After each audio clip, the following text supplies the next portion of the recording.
നോമ്പ് തുറപ്പിക്കുന്ന ഒരു മനുഷ്യൻ അള്ളാഹു കൊടുക്കുന്ന പ്രതിഫലം എന്താ? മഹാനായ പ്രവാചകൻ സല്ലല്ലാഹു അലൈഹി വസല്ലമ തങ്ങൾ പറയുന്നു, നോമ്പ് മുറിപ്പിക്കുന്ന ഒരു മനുഷ്യൻ മൻ ഫത്തറ ഫീഹി സ്വാഇമൻ ഖാന മഗ്ഫിറത്തു ദുനൂബ്. നബി സല്ലല്ലാഹു അലൈഹി വസല്ലമ തങ്ങൾ പറയുന്നു, ഏതെങ്കിലും ഒരു മനുഷ്യൻ ഒരാളെ നോമ്പ് തുറപ്പിച്ചു, ആ നോമ്പ് തുറപ്പിക്കുന്നവൻ അല്ലാഹു സുബ്ഹാനഹു വ തആല കൊടുക്കുന്ന പ്രതിഫലം അവന് പാപമോചനമുണ്ട്. അവന്റെ പാപങ്ങൾ അല്ലാഹു പുറത്തു കൊടുക്കും. അതുമാത്രമല്ല, നബിതങ്ങൾ പറയുന്നു, നരകത്തിൽ നിന്ന് അവനെ രക്ഷപ്പെടുത്തും ഒരാളെ നോമ്പ് തുറപ്പിച്ചാൽ. അപ്പൊ പ്രവാചകൻ സല്ലല്ലാഹു അലൈഹി വസല്ലമ തങ്ങൾ ഇത് സഹാബത്തിനോട് പറയുമ്പോ സഹാബത്ത് ചോദിച്ചു, നബിയെ, ഞങ്ങളൊക്കെ പാവപ്പെട്ടവരല്ലേ, ഞങ്ങൾ ഫക്കീറന്മാരല്ലേ, ഞങ്ങൾ എങ്ങനെയാണ് നോമ്പ് തുറപ്പിക്കുക? അപ്പൊ പ്രവാചകൻ സല്ലല്ലാഹു അലൈഹി വസല്ലമ തങ്ങൾ പറഞ്ഞു, ഒരു കാരയ്ക്ക കൊണ്ടാണെങ്കിലും പച്ചവെള്ളം കൊണ്ടാണെങ്കിലും നീ നോമ്പ് തുറപ്പിക്കുക. നീ ലക്ഷങ്ങൾ കൊടുക്കാൻ പറഞ്ഞില്ല.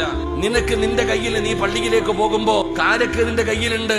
അപ്പോഴാണ് പള്ളിയിൽ നിന്റെ അടുക്കൽ ഒരു മനുഷ്യൻ നോമ്പ് തുറക്കാനിരിക്കുന്നത്. നീ കൊണ്ടുവന്ന കാരക്കയിൽ നിന്ന് ഒരു കാരക്ക എടുത്ത് ആ മനുഷ്യന് വെച്ചു കൊടുക്ക്. നീ ചായയോ അല്ലെങ്കിൽ ജ്യൂസോ ഒന്നും കൊണ്ടുപോയില്ല, ഒരു കുപ്പി വെള്ളവുമായിട്ടാ പോയെ. നിന്റെ വീട്ടിലെ വെള്ളവുമായിട്ട് നീ പോയി.